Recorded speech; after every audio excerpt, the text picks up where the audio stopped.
संभाग के सबसे बड़े हॉस्पिटल जवाहरलाल नेहरू चिकित्सालय। संभाग के सबसे बड़े हॉस्पिटल जवाहरलाल नेहरू चिकित्सालय अजमेर में रेजिडेंट। संभाग के सबसे बड़े हॉस्पिटल जवाहरलाल नेहरू चिकित्सालय अजमेर में रेजिडेंट और इंटर्न डॉक्टर्स का 2 घंटे कार्य बहिष्कार। मांगे नहीं माने जाने से नाराज कोविड कार्य छोड़ नहीं करेंगे अन्य कार्य। सुबह 8 से 10 बजे तक रहेगा कार्य बहिष्कार।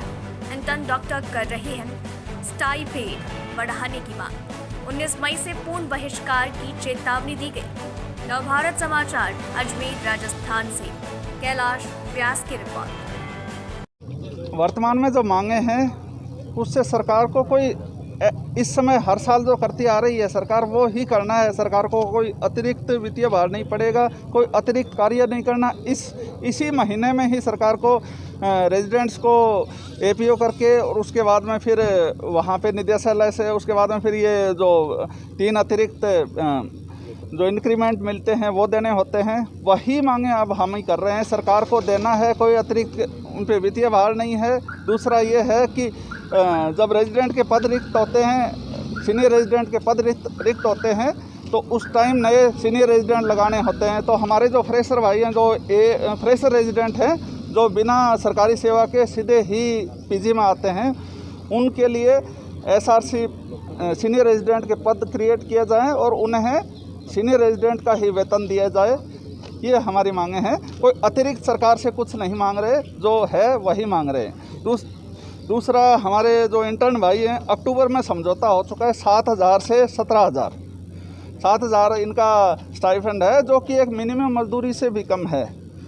वो 17,000 ऑलरेडी सरकार लिखित में दे चुकी है 17,000 करने का अक्टूबर 2020 में, तो उन्हें भी अब दिया जाए।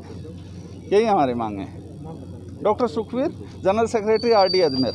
रेजिडेंट चिकित्सक अपनी लंबित मांगों को लेकर राज्य सरकार से बार बार निवेदन कर रहे हैं कि इस कोरोना काल में पिछले 1 साल से हमारे रेजिडेंट काम कर रहे हैं और अब सरकार के जो निर्णय हैं उनकी वजह से रेजिडेंट चिकित्सकों को फाइनेंशियल, एकेडमिक, मानसिक, आर्थिक सभी तरह का नुकसान हो रहा है। उसी को लेकर पिछले 6 दिन से राजस्थान के सभी रेजिडेंट काली पट्टी बांधकर प्रदर्शन कर रहे थे।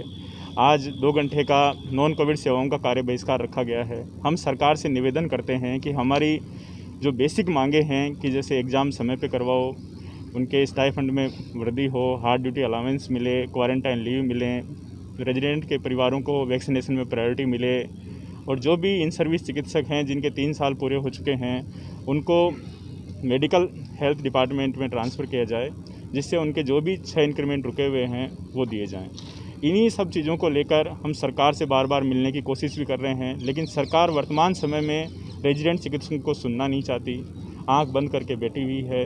तो हम सरकार से यही कहना चाहते हैं कि आज के इस वर्तमान काल में यदि रेजिडेंट चिकित्सक उनकी प्राथमिकता नहीं है तो कब होंगे? क्यों सरकार मरीजों को एक हड़ताल की ओर ले जाना चाहती है कि आज यदि रेजिडेंट चिकित्सक हड़ताल पे जाते हैं तो मरीजों का नुकसान होगा और हम नहीं चाहते कि ऐसा कोई दिन देखना पड़े, क्योंकि रेजिडेंट चिकित्सकों के लिए मरीज हमेशा प्राथमिकता हैं और आगे भी रहेंगे। और हमारे जो इंटर्न चिकित्सक हैं, जो पिछले 8 महीने जिनके साथ राज्य सरकार ने एक समझौता किया, जो पहले 200 रुपये में मजदूरी किया करते थे, आज भी वो चिकित्सक 200 रुपये में मजदूरी कर रहे हैं।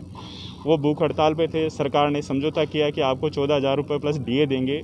इतना देने के बावजूद भी वो भारत देश में राजस्थान का सबसे कम होता, लेकिन सरकार अपने समझौते से पलट गई। हम सरकार से रिक्वेस्ट करना चाहते हैं कि इंटर्न और रेजिडेंट चिकित्सकों की मांगों को तत्काल सुने और उचित कार्रवाई करें, जिससे हम मरीजों को और ज़्यादा सख्ती से काम कर सकें और ज़्यादा लाभ दे सकें। Doctor Govardhan Saini, president resident doctor association, Ajmer.